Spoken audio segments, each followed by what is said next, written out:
Hello and welcome to another patch notes episode for Clockwork Empires. This is version 32 and it is Midnight Defense at Skullswamp Arsenal, and it's all about that ammo. That's the big change.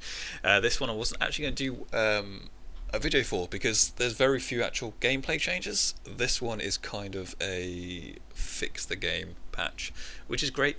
I think it's a good idea. It just doesn't mean there's too much content to really talk about. But then again, I went through the patch notes and there is tons of stuff to talk about. So we'll go through it probably quicker than normal. But yeah, it's all about that ammo. That's what the main change is. So in 32, major gameplay changes. You've added a new building module placement system and re-enabled renovation. Now what that means is that when you used to build the building, you would then go and place your modules, you make sure it all fit properly, then you'd enter and save, and that would be it. It would start going ahead and being built. Now you set the basically the shape of the building. You then sort of complete it, and then you add modules as you see fit. And there's certain ones based on certain buildings, and the renovation being back means that you can go along at any other time you want in the game and go back to the building and enter appropriate modules to the building. And there is now like a search feature, and it's all in the bottom left. It's designed quite well. The images do need to be bigger though. They're too small. You can't quite see what you're doing. You have to hover your mouse over it quite a lot to see what's going on. They need to improve that, but it's the functionality's there, which is good. Also added player control over which work crew works in a workshop. There's a lot of works there. From that, pretty much means that when you have a building set up, when you click on it to actually say I want to have some wooden planks created, I want some stew to be created, you can now actually in a drop down above it say I would like to have Mr. Meganto's marvellous creations to create some stew or whatever. You actually choose which crew you want to be working in that area. Now one thing I would still like to see is if you go to the job crews themselves, if you choose there I want you to be doing this job, you still can't do that. So it annoys me sometimes when you have like 50 trees to chop down and you have a work crew that's idle for some reason, and I would just love to be able to click on that work crew and say go chop trees, and it would then go and ping out, try and find all the trees to chop. So that's still to be worked on, but this way round it's still much better than before. You can actually choose specifics, which is good. Stew can be cooked without having to intently watch the boiling pot. What that means is that before when you're cooking something, you had to be standing there the whole time. You had to have a person standing there the whole time watching it cook, and it took a while, and that person could do nothing else. Now you put stew on, you cook something, and then you can go wander off and start tilling the plants, or you can start sweeping the floor or moving items, come back when it's finished, plop it down, people can eat it. It frees up a person basically, which makes it a bit more realistic as well. Added an ammunition system and landmines. That's the big part really, ammunition system. There is actually ammunition now. When you fire a gun, you spend an ammunition point, and you have to effectively try and create ammunition. I didn't actually get through. I'll just do a quick playthrough myself just to see some of the changes. Didn't get through far enough to actually be creating ammunition, but I think that's because I was getting attacked all the time by fish people. And yeah, there's a little bullet system now, which if you go to the information part of the person and you scroll down through all the text, at the very bottom it says currently holding X amount of bullets.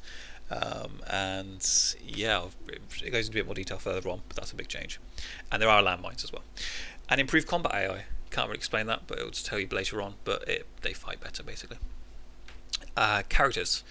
So fixed burning corpses will no longer upset people. Consume food hooked up properly. Colonists will no longer have conversations with cultist murderers, which is good. Once they've actually been classed as a cultist murderer, they won't really have proper conversations with colonists now, because obviously, they're a cultist murderer. Made up certain things in general slightly more maddening. So when you try and make people happy, because if they start becoming unhappy, they'll become a bit more mad, which means they'll become a bit more murderous. But because they're not having the conversations now, that won't trigger them off as much. So it's basically more about what you do as opposed to what they do. Spruced up death descriptions, gives you a bit more information as to what actually happened. People fleeing from dead murderers.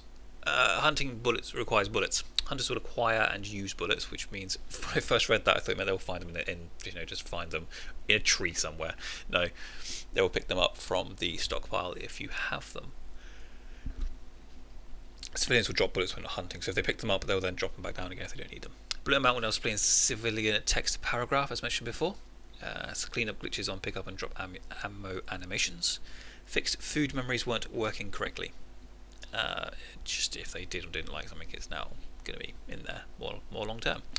Made alarm range almost exactly flea range, so you don't get people running up from fish people without raising alarm. So raising of alarm is now more important as well.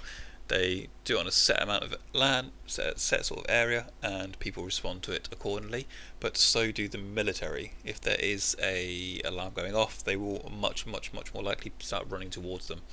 So much so that it actually bugged me a bit, because I saw 4 fish people coming from, let's say, the south, running towards me. I put a little waypoint down saying go there to stop them hitting the village, but they were all running around after this one fish person that was attacking one of our civilians, which, yes, great, lovely, wonderful, but then it meant I had 4 fish people in my town killing people, and yeah, I lost 3 people from that. Whereas if my defense people, my military actually went and just stopped those 4, I would have probably lost 1 person internally and then actually saved the rest. So never mind. That just needs to be tweaked a bit, I think. Where did we get to? Items held by... a first friend is easy to make. Every subsequent friend requires double the positive interactions for friendship, which is good. It means everyone is happy enough that they get a friend, and after that it becomes more and more hard work. It means that people don't have like 20, 30, 40 friends. They just have the one pretty much. Second comes along relatively easily. 3 and 4 are much less likely to be seen. Items held by characters are dropped when they die, which is good, especially when they're holding on ammunition. That's nice to see. Carried bodies are dropped when people are killed. Good. Characters create alarm waypoint via raise alarm job when a hostile entity is nearby. So as I said, a fish person comes nearby, they start screaming, running around with their hands over their head, and then the military come along and go bam, bam, bam. But there's only ever one alarm beacon per hostile entity, which is good. It means that you don't have like 5 people all creating their own alarm beacons for the same enemy. Eat food is more important to hungry people by a lot. They are a lot less likely to die of starvation should there be food available. Military combat. Conscription button now says conscript unit or retire unit and shows appropriate image depending on context, so you can hire or get rid of them. Assembling gabions no longer requires a shovel, so they won't drop their guns, which is incredibly important. They drop your gun, you then have fish people attack. You're like, hang on, I'm creating my gabion. Please continue with your attacks whilst I just continue finishing this. No, they will hold their guns. If anyone does attack, they can actually respond to it accordingly. Assembling gabions will never be prioritised over fighting. Good. Soldiers will now run to pick up the weapons in all cases, as opposed to sauntering along whilst the civilians around them are being killed. No, they'll actually run this time. Military training will encourage soldiers to value fighting more. That is a trait. Gabions and crops now have hit points. And further along somewhere, I think it says they actually had their hit points doubled. Or maybe I misread that, but basically, yeah, they actually have to be hit a few times before stuff happens, and unless it regenerates, which it does not, it causes. Oh, sorry, a cat nearly fell off a tree there. Fixed area damage for double inheritance, leading to all kinds of problems, notably double damage in combat. Added an ammunition system, as we have mentioned before. Ammo crates now hold 100 bullets, and remaining bullets are displayed in tooltips. So we'll go back and pick them up as and when they can. But they can only hold 20 at a time. And bullets need to fire guns, soldiers bullets are more likely to flee. So yeah, soldiers, if they don't have bullets, they will more likely to flee, because even though there is melee combat, they would rather have bullets. So they're going to flee and try and pick up some bullets, really. Civilians will not automatically collect bullets. They only do that if they're actually hunting. And I did an alert for not having a bullet, which comes up in the bottom right hand side. Corpses can no longer set off landmines. Assemble gabion job will choose closest logs. Some soldiers, basically means they're not going to just run around all over the place trying to find stuff. Some soldiers' jobs now are better modified by health, bullets, morale, civilization, proximity. So what they do is more dependent on the things they actually require. So they're less likely to kill, say, something right next to a civilian if it's going to cause it distress. If there's one a bit further away, which won't cause it distress. Soldiers slightly more into pulling bullets from bullet crates that have already been opened. So instead of having 15 crates that are opened all at the same time, they'll basically try and eat through one at a time, which saves you space. Bullets now drop off dead people if said people have any bullets. And again, the first time I read that is if you'd shot an enemy 5 times, when they die you get 5 bullets back. Bit morbid, but it didn't mean that. It meant that if civilians carrying around 10 bullets, or if a military person's got 20 bullets on them when they die, 20 bullets in a crate will drop. Crate of ammunition was tagged as pistol for some reason. Strange. Landmines now trigger properly on hostile entities. They'll detonate if enemies in adjacent tiles. Shrapnel does very little damage to objects. So if a landmine blows up, it won't take half of your village with you, which is good. Created respondent to alarm jobs that summon soldiers towards alarm waypoints, as I said before. Added tooltip to Gabion. Yeah, health is now a factor, whether they choose to fight or flee, which is good. If they're very low on health, they will stay away until they actually regenerate their health. Soldiers less likely to attack things on their own, which means, as it says there, it stops one person hunting people all the way around the map. They'll try and group up 2 or 3 at a time. We'll do it so that they're more likely to actually kill it as well. The opposite of that, though, is that if 3 of them do run off and they can't quite catch up with them, you're now a bit screwed. Soldiers weighted more to fighting near civilization, so they're going to try and actually help out the civilians more than running around elsewhere, which does have pros and cons. Definitely more pros than cons, but they do need to fix it where I think if you do say a waypoint, and maybe it's like a big red flag waypoint, it means they go and do that over everything else you determine you have to do it. There's no point having human input if they will ignore it because of some other issues. Added melee attack jobs for soldiers, overhauled counter-attacking, overhauled weighting of most combat jobs, so basically determining what they will or will not do. Added Giselle rifle, lovely. Made starting military supplies random. Fixed combat logs not interrupting respond to alarm properly. Fixed landmine script errors. Rebalanced combat job utility values. Dead things now don't take damage. So it's kind of just, because they actually have hit points and stuff now, they don't take damage, which is good. Again, most of that is just fixes here and there, don't really change much at all. Buildings, agriculture and economy. Work crews can now be assigned to work jobs manually, as I've mentioned before. Some jobs now only require being initiated, as I said before, this with the pots of soup and stuff. Coconut curry now actually requires chilies, because you need to have some spice in that coconut curry. Can no longer cook fish person stew out of a fish person steak. Requires raw fish person. Ah, okay. Oh, no, that's fine. So I tried making some fish person steak, and it wouldn't create it, and I thought it's because it wasn't using the right material, but thinking about it, it was actually because my people were so hungry that actually eating the raw fish person meat provided time to create a steak. Sugar now can be eaten raw, which is good, because in the second area it's a lot harder food-wise. So then being able to eat it raw is good if you don't have anything to turn sugar into. Several variations on crop errors when attempting to harvest spoiled corrupted crops. Animals are no longer attracted to human civilization, which is good. You don't have, for instance, dodos just walking through your area as much. They stay away a little bit more. Chance to plant evil crops was out of whack with intended. Okay.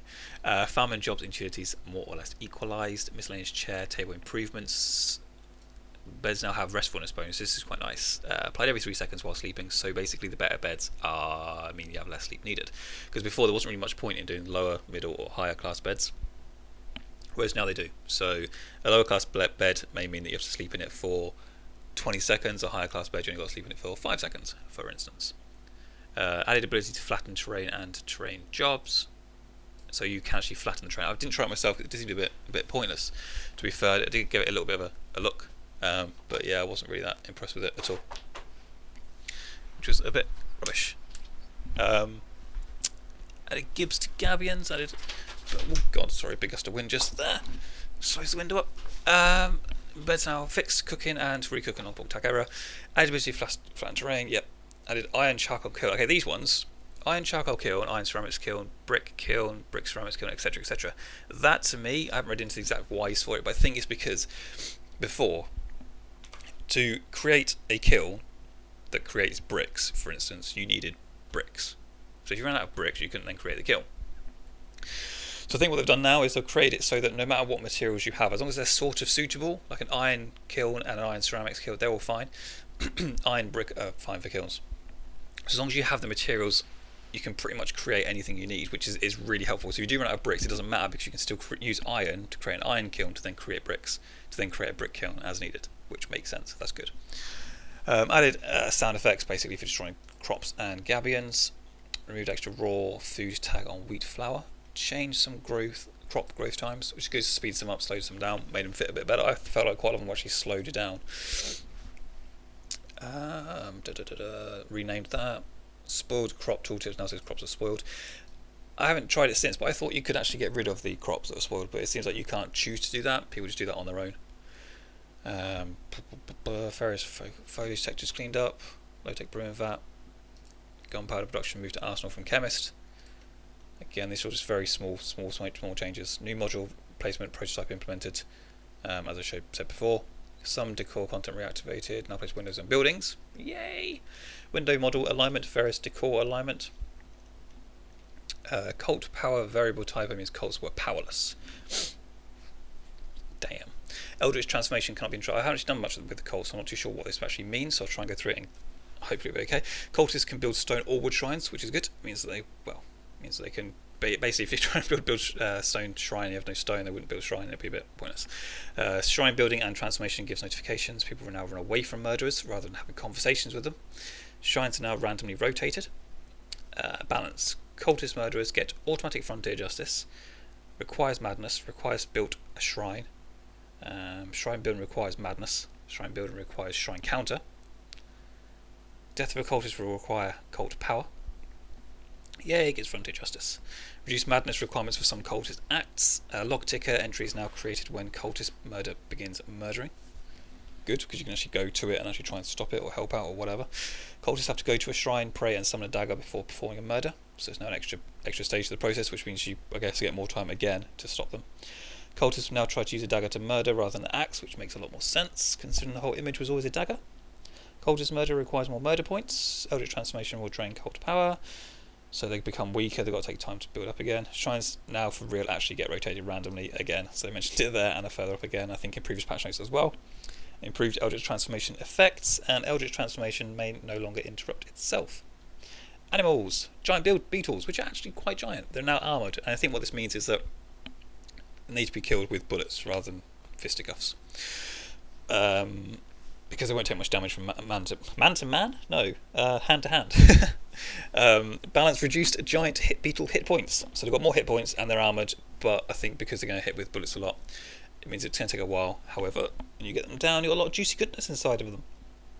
Added more animals to biomes, as in a greater number of existing animal types now spawn. I saw some chickens earlier as well. Fixed animals no longer double inherit AI damage. So basically, now effectively have 2 times hit points from before. So animals no longer double inherit AI damage. Oh, okay, so they get hit twice as much. They don't take twice as much damage, so they effectively have twice as much hit points because they get hit for half as much. Certain herbivores will rampage if attacked, which is pretty good. I think I haven't seen that yet, but I think it means they will A, run away, but usually when you have rampage, it means they go and do a lot of damage whilst they're running through things. They probably will ruin crops, and they probably will do damage as they all run together as well. Large animals will slowly regenerate health, which means you can't just go and do some pot shots, run away. You have to actually kill them pretty much, or by the time you've come back to them, they would have regenerated their health. Players can give orders to hunt particular animals, and this will display icon. I don't quite know what that means, because I've asked them to hunt specific animals, and it has done that, and it does a little hunting icon above them all, but I haven't seen any kind of particular animal icon, so you're not just saying, you can't just visibly see that they're just hunting beetles, they're just hunting chickens or whatever, so I'm not quite sure what that one means. Butchering animals and fish people can be ordered by click and drag. Okay, I thought you could always do that anyway, but yeah, that's definitely working now. Added rampage and herd rampage ability to certain herd animals, as mentioned before. Herbivores will graze again. Adjusted herbivore wandering, as they kind of stick a bit more centrally. Cleaned up fish people butchering eating humans. Looked pretty good when I saw them eating my people that they killed, which was glorious to see, I guess. Butchering fish people at all. Don't know what that means. Fish people get mad when their people are killed.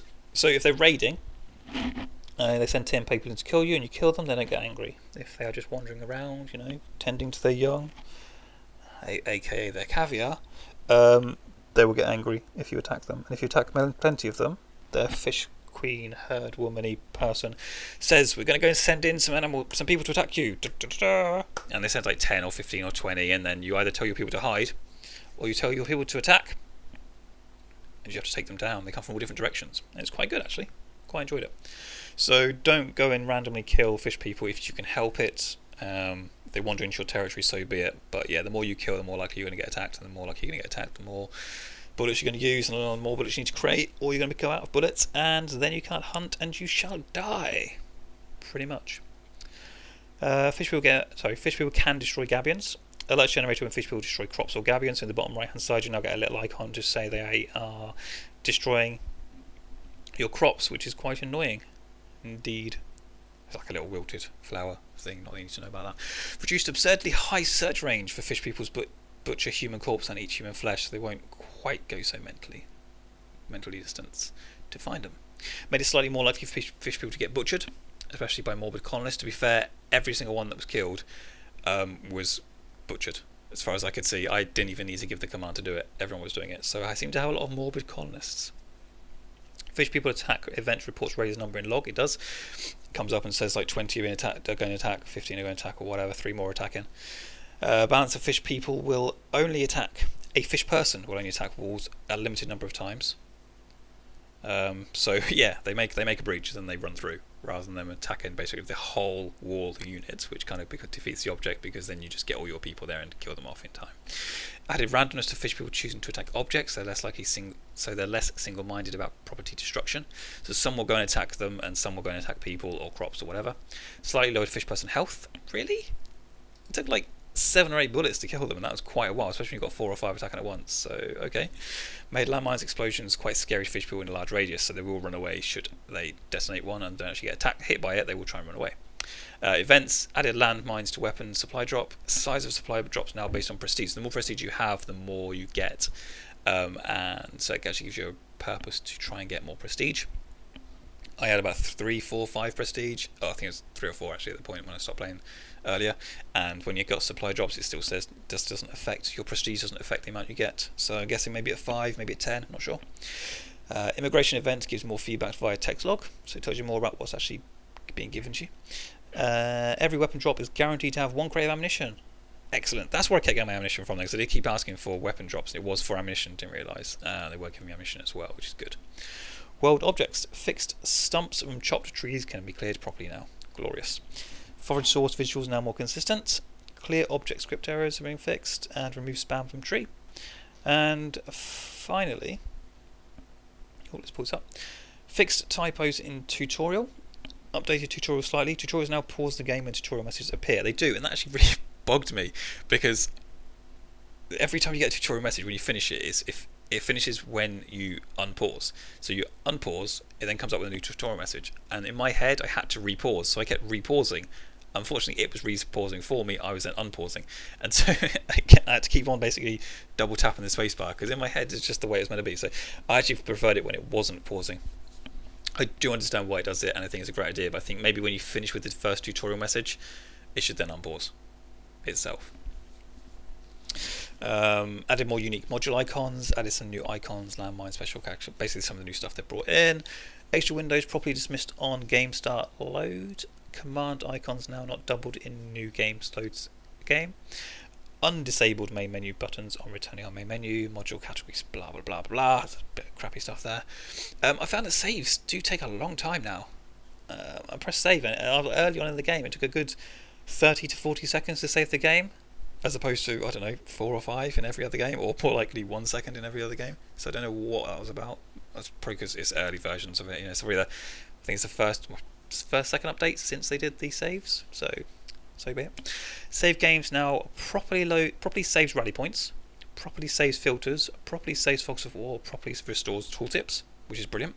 Saving will now create notifications in text log, and various other fixes to save load. And again, in the way they do things is they don't just say we are saving the game, they say something along the lines of saving your it's kind of like writing your record of history to the save file, something like that, something that's Gaslamp games-ish. And finally, engine scripting, full screen rendering made much easier to switch in and out of application when using Twitch. Fixed a recurring error where the game would crash on sending messages to an object and the process has been deleted. Added more check-in for above conditions. Enabled event dispatch from script. So nothing much has really been added to the game. A little bit here, a little bit there, but it is pretty much a bug fix, and they've done tons. And it's all quality of life, and they have been saying they're kind of 80% of the way through the game now, functionality-wise. Actually, the core parts of the game, 80% done. Once they've got them in place, they're then just going to add content until they release the game. So they're in a good spot. So it's good to see. You should definitely have a look into the game, and I will be actually probably doing some gameplay at some point soon, because I did play earlier. I played a couple of hours and I really enjoyed it, and died here. Well, didn't die, just sort of ran out of food, couldn't find anything to do. So I need to go back to probably the first one and carry on from there. So I'll do some videos the next few weeks. And if you like this, remember to thumbs up, subscribe, and all that jazz. I'll see you guys next time. Bye bye.